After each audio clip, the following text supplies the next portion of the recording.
ፍቅር እንደ ውጫዊ የአየር ሁኔታ በራስ ላይ እስኪመጣ የምንጠብቀው ሳይሆን እንደ ጡንቻ ራስን በኃላፊነት በማሰልጠን የምናገኘው ኃይል ነው የሚለውን አባባል እንዴት ታዩታላችሁ? ወዳጆች ሆይ ዛሬ ራሴን በጣም ቻሌንጅ የሚያደርገኝ ነገር ነው የተረዳሁት። እናም እናንተም ከኔ ጋር አብራችሁ ቻሌንጅ እንድትደረጉ በማለት የሚከተለውን ሀሳብ ይዤላችሁ ቀረብ። ነገሬን አንድ በአንክሮ ልታስቡት የሚገባ መሰረታዊ ጥያቄ በማቅረብ መጀመር ፈለጉ። ይኸውም በውኑ ግን መውደድ ወይም ማፍቀር ማለት ምን ማለት ነው? መቼም እከሌ እከሊትን ይወዳታል ለከሌ አበደችለት ሲባል መስማት የተለመደ ነገር ነው። እንዲያውም አንዳንዱ ፍቅር ይዞኛል ሲል ወዶ ፈቅዶ ሳይሆን ልክ በግድ አባሮ የያዘውና የሚያላቅቀው ሊገላግለው ሰው የሚፈልግ ነው የሚመስለው። በሌላ በኩል ደግሞ ቅዱሱ መጽሐፍ ጌታ አምላክን በፍጹም ነፍስህ፣ በፍጹም ኃይልህና በፍጹም ሀሳብህ ውደድ በማለት ተሳደ የምትያዝ ሳይሆን ራስ አሳደ መያዝ እንዳለብን በሚገልጽ አኳኋን ቀዳሚውን ታላቁ ተብሎ የሰየማትን ትእዛዝ ሰጥቶናል። ነገር ግን ይህ መውደዳችን ወይም በፍቅር መያዛችን በሉት ወይም መያዛችን ብቻ የሆነ ይሁን በምን ይገለጣል? በቃላት ጋጋታ ወይስ በሌላ? በአፋችን ወድሻለሁ፣ ወድሃለሁ፣ አፈቅርሻለሁ፣ አፈቅርሃለሁ ማለትማ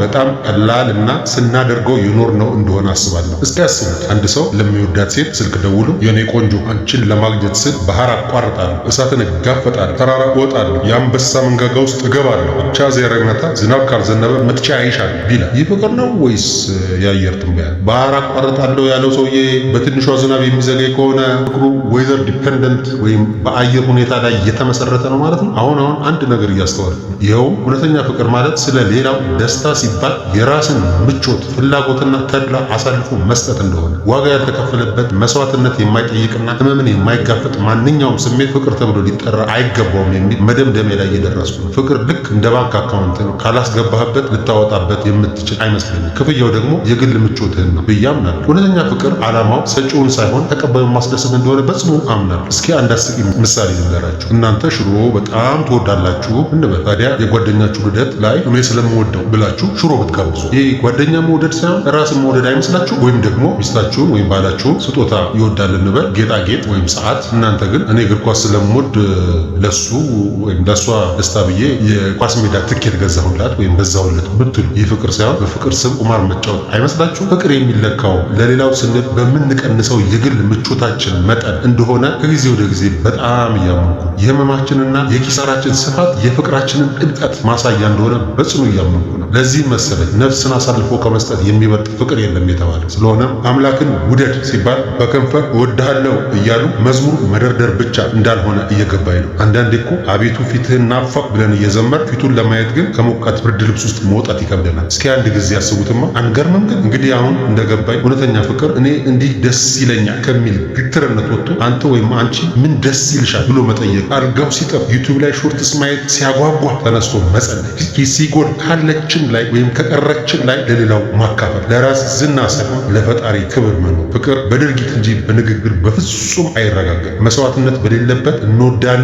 ማለታችን ባዶ ማስተጋባት ብቻ ሆኖ ይቀራል። እዚህ ጋር ግን የተረዳሁት ሌላ አንድ ወሳኝ ነገር አለ። የምንከፍለው ዋጋ ተቀባዩ የሚፈልገውና የሚጠቅመው መሆኑን እርግጠኛ መሆን እንዳለብን ነው። ለምሳሌ አንድ ሰው ጓደኛው ውሃ እየጠማው እሱ ግን ለፍቅራችን ስል ብሎ የክረምት ጃኬት ቢገዛለት ይሄ ፍቅር ሳይሆን የፍቅር ኪሳራ ነው ባይ ነኝ። ወይም ደግሞ እናትህ የደም ግፊት ካለባትና ጣፋጭ እንዳትበላ ከተከለከለች አንተ ግን ስለምወድሽ ብለህ ኬክ በኪሎ ብታመጣላት ይህ ፍቅር ሳይሆን በፍቅር ስም ጠላትነት ነው። የማይፈልገውንና የማይጠቅመውን ነገር ዋጋ ከፍሎ ማድረግ ስህተት ብቻ ሳይሆን ወንጀልም ሊሆን ይችላል ባይ ነኝ። ታዲያ የፍቅራችንን ልክ ለማወቅ የሚከተሉትን ጥያቄዎች መመለስ እንዳለብን እየገባኝ ነው። እናንተ ይሄ ሊገባችሁ ይገባል ባይ ነኝ። እስኪ ራሳችንን እንዲህ ብለን እንጠይቅ። ስለምንወደው ሰው ወይም ስለ አምላኬ ስል ምን ያህል ምቾቴን አሳልፌ ሰጥቻለሁ? ምን ያህል እያመመኝ ዋጋ እየከፈልኩ ነው? ወይስ ፍቅሬ ቅናሽ ሲኖር ብቻ የሚሰራ የገበያ ፍቅር ነው? ምስኪኑን ወገናችንን እወድሃለሁ የምንለው ሲራብ ስናየው ነው ወይስ እኛ ስንጠግብ ወይም ሲተርፈ? እኔ በግሌ